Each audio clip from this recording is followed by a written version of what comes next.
हाय everyone, नमस्ते and welcome to pure science. हम लोग सॉल्व कर रहे हैं सीजी टेट 2020 के क्वेश्चन पेपर को। इंग्लिश वाला पार्ट है यह और इवनिंग शिफ्ट का है। ठीक है, इवनिंग शिफ्ट का है इंग्लिश वाला पार्ट। ठीक है, तो हम लोग सॉल्व कर रहे हैं इंग्लिश। तो चलिए देखते हैं क्वेश्चन। इसके पहले का क्वेश्चन हमने देख लिया था, यहाँ से स्टार्ट करना है। From the third paragraph give the antonym for victorious. ठीक है, मतलब यहाँ पर विक्टोरियस का जो है हमको एंटोनिम देता है। पैराग्राफ जो ऊपर में पैराग्राफ दिया था है ना, मतलब दिया हुआ है यहाँ। ठीक है, इंग्लिश के ये पैराग्राफ वाला क्वेश्चन को हम सॉल्व कर रहे थे। ठीक है, तो यहाँ पर जो पैराग्राफ दिया हुआ है ये, इसमें विक्टोरियस शब्द आया हुआ है, तो उसका है ना हमको बताना है कि विक्टोरियस का जो है सीन एंटोनिम क्या होता है, उल्टा विक्रम। ठीक है, तो देखिए उसको पैराग्राफ पढ़ने का तो ज़रूरत है ही नहीं, है ना। सीधा हम बता सकते हैं विक्टोरियस का उल्टा क्या होगा। देखिए ऑप्शन दिया हुआ है विक्टर या वैंक्विज्ड या बिलीफ या फिर परसिक्वेशन, है ना। तो क्या होगा इसमें से विक्टोरियस का उल्टा। ठीक, तो विक्ट्री रिलेटेड है विक्टोरियस, है ना, मतलब जीतने से, है ना, रिलेटेड है। और वैंक्विज्ड मतलब कि ख़त्म होना या ढह जाना, है ना, इस प्रकार से। ठीक है, उसका उल्टा है ना। तो विक्टोरियस मतलब विक्ट्री से रिलेटेड, तो इसलिए यहाँ पर वैंक्विज्ड इज द आंसर। ठीक है, वैंक्विज्ड होगा। ठीक है, अब देखते हैं अगला। Who speech whose speeches did Tagore listen to as a boy. ठीक है, तो ये पैराग्राफ में बोला गया है कि कौन जो है टैगोर जो है किसके स्पीच को सुनते थे। टैगोर इंग्लैंड जाते थे और वहाँ पर इनमें से किसका स्पीच को सुनते थे। शेक्सपियर, तो शेक्सपियर के ज़माने में तो थे नहीं। ठीक है, बैरन या जॉन ब्राइट या फिर मैकॉले। ठीक है, तो इनमें से किसके स्पीच को सुनते थे, तो शेक्सपियर हो नहीं सकते, बैरन है नहीं, जॉन ब्राइट की स्पीच को। ठीक है, जॉन ब्राइट की स्पीच को सुनते थे। Option C is the right answer. ठीक, नेक्स्ट है, फिर से पैराग्राफ है, इसको पढ़ करके आंसर करना है। ठीक है, पोयम है I mean. Crabbed age and youth cannot live together. Youth is the full of pleasance, age is full of care. Youth like summer morn, age like winter bear. Youth is full of sport, age breath is short. Youth is nimble, age is lame. Youth is not and bold, hot and bold. Age is weak and cold. Youth is wild and age is tame. ठीक है, ये जो है हमने अभी poem पढ़ा है, तो इसको पढ़ करके आंसर करना है। ठीक है, चलिए देखते हैं। If age represent parents, youth would represent blank, है ना। एज जो है पेरेंट्स को रिप्रेजेंट करता है, तो मतलब एज मतलब बुढ़ापा है यहाँ पर, है ना।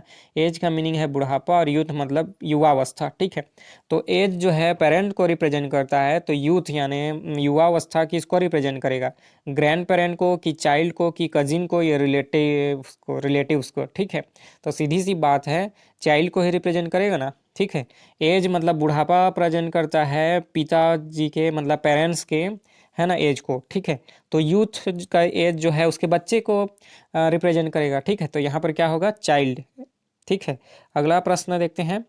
What does the poet meant by youth, है ना, summer youth and summer brave. ठीक है, तो देखते हैं कहाँ है। हाँ, ठीक है, youth like summer morn, age like winter bare. ठीक है, तो यहाँ पर हमको इसका आंसर करना है। ठीक है, youth is dull and lethargic या फिर फास्ट एंड फ्लेक्सिबल या फिर एडवेंटरस एडवेंचरस एंड एनर्जेटिक या नन ऑफ दी अबव, है ना। तो यूथ युवावस्था किस प्रकार का होता है। ठीक है, डल और लिथार्जिक तो होता नहीं है, फास्ट एंड फ्लेक्सिबल होता है या एडवेंचरस एंड इनर्जेटिक होता है। ठीक है, तो ऑप्शन सी सही उत्तर है कि एडवेंचरस होता है। यूथ में एडवेंचर करने, घूमने फिरने, है ना, मस्ती करने का मन करता है और एनर्जी बहुत ज़्यादा होता है, बोल रहा है। ठीक है, एनर्जी उस समय बहुत ज़्यादा होता है, तो एडवेंचरस होता है और एनर्जेटिक होता है। ठीक है, ऑप्शन सी यहाँ पर सही है। अगला प्रश्न है, एज यानी बुढ़ापा is like winter bare, what does the prose poem want to convey by winter bare. Winter bare से पोयम का क्या तात्पर्य है? पोएट या फिर पोएट ने क्या बोला है विंटर बेयर से, उसका मतलब क्या है? ठीक है, स्पेंडिंग लाइफ लेविसली या प्लीजर सीकिंग या believes in fulfilling the needs या फिर नन ऑफ दी अबव। मतलब लाइफ को है ना लेविस स्टाइल में है ना स्पेंड करना है, मतलब एकदम शाही अंदाज में, कहने का मतलब, ठीक है ना, आराम से शाही अंदाज में स्पेंड करना है। या प्लीजर मतलब आनंद है ना के खोज में, है ना, प्लीजर सीकिंग यानी आनंद खुशी के खोज में।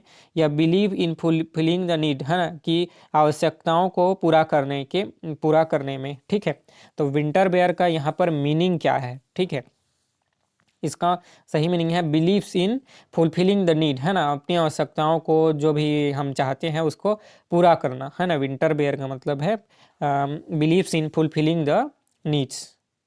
ठीक है, next question is give the antonym of word nimble. Nimble का एंटोनिम यानी उल्टा विलोम शब्द बताना है। तो निम्बल का विलोम इनमें से कौन सा होगा? ब्राइट या कीन या स्कॉलरली या फिर फुलिस, है ना, इनमें से कौन सा शब्द निम्बल का उल्टा होगा? ठीक है, तो निम्बल मतलब ब्राइट होता है, मतलब तेज होशियार, है ना, और फुलिस मतलब फुल मूर्ख। ठीक है, फुलिस। तो ऑप्शन डी सही उत्तर है। ठीक है, ठीक, अगला प्रश्न देखते हैं। Give the synonym of word tame. ठीक है, टेम का सिनोनिम मतलब समानार्थी शब्द बताना है। टेम के का समानार्थी यानी उसी के समान, है ना, शब्द कौन सा है? सबड्यूड या फिर सबमिसिव या ब्राइट या जेंटल। ठीक है, टेम का मतलब क्या होता है? जेंटल या सबड्यूड या फिर सबमिसिव या फिर ब्राइट, है ना, तो इनमें से क्या होता है? ठीक है, तो इसका सही आंसर है सबड्यूड। ठीक है, subdued is the synonym word of tame. ठीक है, अगला देखते हैं। Which one of these is not the educational characteristic of learning disables. ठीक है, इनमें से कौन सा जो है एजुकेशनल कैरेक्टरिस्टिक नहीं है? किनका एजुकेशनल कैरेक्टरिस्टिक नहीं है? तो जो होते हैं लर्निंग डिसेबल, मतलब जो पढ़ने में अयोग्य या फिर अक्षम होते हैं, है ना, पढ़ने में, उनका कौन सा कैरेक्टरिस्टिक नहीं है? इनमें से क्या कैरेक्टरिस्टिक शो नहीं करते हैं वे? Child is unable to write the letters correctly. तो हाँ, लेटर को करेक्टली लिख नहीं पाते, तो बिल्कुल ये तो होगा। और हमको यहाँ पूछ रहे हैं नहीं है, वो पूछ रहा है। ठीक है, तो ये आंसर नहीं हो सकता। He is poor in memorising word and framing sentences. हाँ, ऐसा भी नहीं कर सकता। जो एजुकेशनल मतलब लर्निंग डिसेबिलिटी जिसमें होगा वो ऐसा थोड़ी नहीं कर पाएगा। दे show poor coordination of motor abilities, ये भी नहीं कर पाएगा। ठीक है, पुअर कोऑर्डिनेशन होता है मोटर एबिलिटीज़ का। ठीक है, तो बिल्कुल ठीक है, सही है। और ही is not found poor in technical and professional subject. Not found poor in technical and professional subject बोल रहा है, जबकि पुअर होगा ना, है ना, जो लर्निंग डिसेबिलिटी होगा जिस बच्चे में, वो है ना टेक्निकल फील्ड में पुअर होगा और प्रोफेशनल सब्जेक्ट में भी पुअर होगा। लेकिन यहाँ ऑप्शन में क्या बोल रहा है? He is not found poor, है ना, वह पुअर नहीं होगा टेक्निकल और प्रोफेशनल सब्जेक्ट में बोल रहा है। ठीक है, तो ये तो फिर डिसेबिलिटी के अंतर्गत आएगा नहीं, जबकि ऐसा नहीं होता है। तो यही आंसर है कि इनमें से कौन सा एजुकेशनल कैरेक्टरिस्टिक लर्निंग डिसेबल के बारे में होता है? तो है ना मतलब नहीं है। ठीक है, तो यही नहीं है। ठीक है, he is not found poor in technical and professional subject. ठीक, next question is an inclusive classroom should, है ना, इंक्लूसिव क्लासरूम किस प्रकार होना चाहिए? Define clear minimum standard of behaviour, create opportunities to listen to all children. ठीक है, हाँ, उनको तो अपॉर्चुनिटी क्रिएट करना चाहिए कि सभी बच्चों की समस्या सुने, उनको सॉल्व करने का प्रयास करें। ठीक है, तो अगला देखते हैं। ये define clear minimum standard of behaviour. हाँ, क्लियर स्टैंडर्ड होना चाहिए कि बिहेवियर किस किस प्रकार का हो। ठीक है, तो यह भी सही है, मतलब एक और दो दोनों सही हैं। तो ऑप्शन देखते हैं। ठीक है, both statement are correct, both statement are incorrect, one is correct two is incorrect, या one is incorrect two is correct. तो दोनों सही हैं, ठीक है। तो बोथ स्टेटमेंट्स आर करेक्ट, ठीक है, both statements are correct. Option A is the right answer. Next question, receptive language skills are, है ना, receptive language skills are using grammatical structure accurately, या फिर writing in a range of styles, या फिर listening and reading for information, या being able to self correct while using language, है ना। Receptive language skill किसको बोलेंगे? यहाँ पर जो चार ऑप्शन दिए हुए हैं ना, इनमें से किसको बोलेंगे रिसेप्टिव लैंग्वेज स्किल, ठीक है। तो देखिए, रिसेप्टिव लैंग्वेज स्किल किसको बोलेंगे? जो listening and reading for information, है ना, जो पढ़ रहा हो और उसको रीड कर रहा हो, कोई भी पैसेज या पैराग्राफ या बुक को पढ़ करके वहाँ से इंफॉर्मेशन गेन कर रहा हो, उसको बोलेंगे, ठीक है, रिसेप्टिव लैंग्वेज स्किल, मतलब listening and reading for information, ठीक है। तो ऑप्शन सी यहाँ पर सही उत्तर है, ठीक। इस वीडियो में इतना ही रखते हैं, बाकी के प्रश्नों को हम अगले वीडियो में सॉल्व कर लेंगे, ठीक है। अच्छा, एक मिनट, इंग्लिश तो यहाँ ख़त्म हो जाएगा, दो ही तो क्वेश्चन है, सॉल्व कर लेते हैं, ठीक है। मैं समझ रहा था ये बहुत लंबा जाएगा, ठीक, चले देखते हैं। Match the following type of equations with their types, ठीक है, मैच करना है, ठीक है। तो क्वेश्चन है पूछा यहाँ पर, किस प्रकार का क्वेश्चन किस प्रकार का टाइप के अंतर्गत आएगा, वह मैच करना है हमको, ठीक है। तो यहाँ पर जो दिया हुआ है, ए का बी, ए का सी, इस प्रकार से, ठीक है। तो चलिए देखते हैं। क्वेश्चन बेस्ड ऑन टेक्स्ट, तो क्या होगा, ग्लोबल होगा कि फैक्चुअल होगा कि क्या होगा, ठीक है। तो ठीक है, ये यहाँ रखते हैं, ठीक, चलिए। तो इसका होगा, question based on text is called factual, ठीक है। टेक्स्ट पर जो बेस्ड होता है फैक्चुअल कहलाता है, ठीक है। तो ए का बी हो गया। Question that need deeper understanding, question that need deeper understanding is interpretative, ठीक है, टू का सी, ठीक है।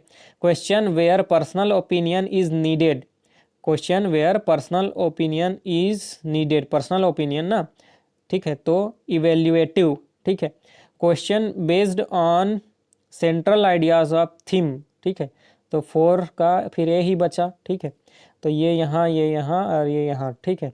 तो ए का बी, 2 का सी, ए का बी, 2 का सी, 3 का डी और 4 का ए, ये ऑप्शन सी सही है, ठीक है। Option C is the right answer. A B और 2 का 1 का ए, सॉरी 1 का बी, 2 का सी, 3 का डी और 4 का ए, ठीक है। अगला प्रश्न है, which of themes comes under the category of expressive और प्रोडक्टिव लैंग्वेज स्किल्स, है ना। इनमें से, है ना, which of the theme under the category, इनमें से कौन सा थीम जो है एक्सप्रेसिव और प्रोडक्टिव लैंग्वेज के अंतर्गत आता है, एक्सप्रेसिव और प्रोडक्टिव लैंग्वेज के अंतर्गत, ठीक है।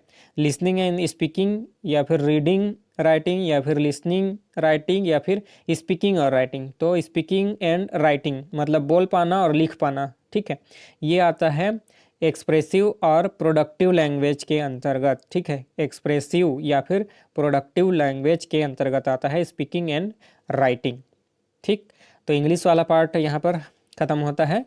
अगले पार्ट में क्या है, अगले पार्ट को देख लेते हैं। अगला है साइंस एंड मैथ्स वाला कैटेगरी, ठीक है। तो इसमें दो होता है, एक ईवीएस वाले जो होते हैं या सोशल साइंस वाले होते हैं, एसएसटी वाले, तो उनके लिए होता है, और साइंस और मैथ्स बैकग्राउंड वालों के लिए एक होता है, ठीक है। तो मैं इसमें साइंस और मैथ्स वाले को सॉल्व करूँगा, ठीक है। तो अगले वीडियो में उसको हम हल करेंगे। इस वीडियो में किसी प्रकार की कोई समस्या हो तो आप कमेंट करके बताएंगे, ठीक है। चलिए मिलते हैं अगले वीडियो में, नमस्ते, थैंक यू।